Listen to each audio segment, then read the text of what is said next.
I've been a Walmart Spark driver for some time now, and this is a list of 7 things I wish I knew before being a Spark driver, because I feel like on Spark specifically, even more so than rideshare food delivery and other parcel delivery platforms, you can really waste your time if you don't know these 7 things. Number 1, with the types of orders, there's round robin, just specifically sent to you, one driver at a time, and then there's first come, first serve, as the name implies. So with the round robin specifically sent to you, those are only really sent at certain time intervals. Now, what I'm noticing, help me out down below in the comments, is those orders coming through every 15 or 20 minutes. Now, what I've seen sometimes is if I see a prospective round robin request and it doesn't make sense to me, either the dollars to mile and or dollars to time, that it'll come back around. So if they're sending that order to other Spark drivers nearby, if no one wants it, it's going to come back around the round robin, albeit typically with $1 more is what I'm seeing. Now, also with round robin, you only have a minute to make a decision versus first come, first serve. There's no timer,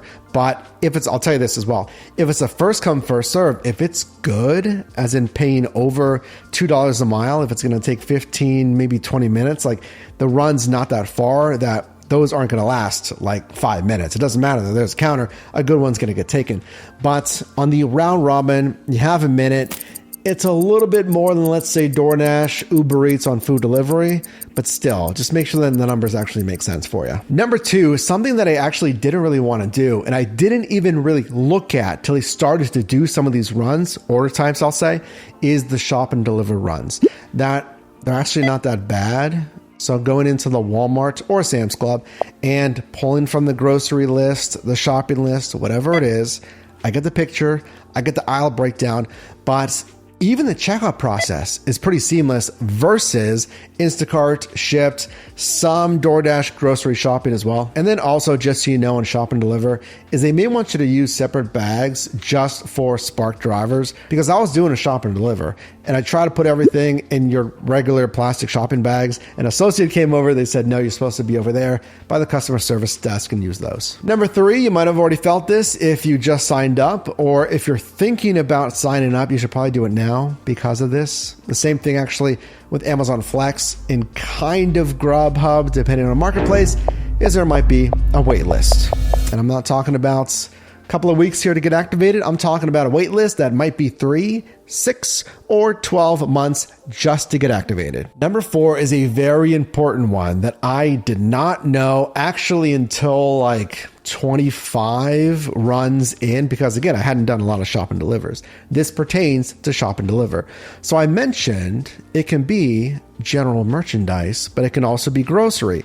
What do you have to worry about on the grocery side? That's perishable items. So here I'm talking about the cold chain deadline timer. It'll say when you're shopping for the grocery, toilet paper done, whatever it is, chips done, cereal, and then you get to the perishables. As soon as you scan your first perishable item, the cold chain timer starts. And they'll tell you, they'll say this order will expire. Basically, it'll get canceled on you if you don't deliver by a certain time, obviously for food safety and temperature issues. Now, I haven't done a ton of shop and deliver, so help me out down below with this. But I've seen the cold chain timer anywhere from 30 minutes up to 90 minutes. Again, that's starting as soon as you scan your first perishable item. Number 5 is a massive one that I found out pretty quickly, but you may not know this. Actually, you may continue to make the mistake and not even realize it. And then hopefully, you may never even notice this, but hopefully you eventually realize, hey, this isn't really as good as I thought. That's because of the commuting miles. I've said this, that it's a centrally based warehouse. You have to pick up from a Walmart, a Sam's, or participating location. So if it's $10 for 4 miles, that's pretty decent on the payout per mile. But then you got to come back for your next assignment because you're going to pick up at the Walmart, the Sam's. Actually, that leads me into another point here. So another point on Spark here that I didn't know is their bonus structure. Firstly, it's too confusing. There's too many different things you got to worry about earning a certain amount, let's say, from a certain store only on certain days, only on certain times, and stacked orders, 2 or more assignments for one driver count as one trip. I feel like Spark, it should just be like everyone else, literally every other basic gig app that says $2 extra on every delivery from whatever time to whatever time. If you want to keep the batched thing, batch orders count as one assignment, whatever. I'm not a fan of it, but just keep it much more simple. Or even just say pickups from all Walmart stores, Walmart pickups from 2 to 5, whatever it is, get an extra $1, $2. Next, we're on number 6 here. And if you've gotten this far, make sure to drop a like on this video and check out yourdrivermike.com updated resources for 2024 to help you in most any side hustle. Pickup times are only at certain times. So would you like to get an assignment? I drive down to the Walmart, I go online. The closer you are to the hot spots, basically stores, they say you'll get more offers. So you get an assignment, great. Let's go to the pickup parking spot. That's where you have to go at least for the curbside, as in not shop and deliver, the curbside. You park there, and then it says this. You have to wait like 20 more minutes. That's because the pickup times, yes, are only at certain times. It'll say that on the order request. Keep that in mind. So if you can squeeze in another order on a different, let's say a food delivery, do a quick run, then you can do that. You can multi-app in that sense. And then keep in mind, just because you check in at the earliest time possible does not even mean that order is going to be ready for pickup. Because on curbside, or even I've had this on the express delivery. Express deliveries, it's another kind of tag for an order. It'll say express delivery. So that means the customer is going to get their order within 2 hours, basically. Even those might not be ready instantly. There's a better chance of it. So I've had more of an issue on this on curbside, where I park and I check in as soon as possible because I want to get going. I want to make the money, get as many orders as possible within an hour, and then I'm waiting 10, 15, 25, 30 minutes. And yes, Spark can pay you more if they know you're waiting longer. They'll say, well, hey, this order isn't ready yet. We'll pay you more, but they're not paying you a lot. It's a couple bucks for waiting like 20 whatever minutes it is. It's not going to really make sense for the time wasted. And then point number 7. So you start driving on Spark. You can do the curbside express, shop and deliver. Those are all fine. Make sure to make sense of the commuting back. You know, you might just want to use this as a filler app. Go online, take a run, then do some other stuff in the area. If you happen to be near a Walmart, then you take a Spark request. But if you just commit to kind of a Spark only shift, I would firstly just try to stay near one store, try to qualify for some of those odd bonuses at one store. But I have found, anecdotally, let me know if you've experienced this on Spark, especially after I take my first request for like one drop, because that's what I want. I want one pickup and one drop off, maybe two.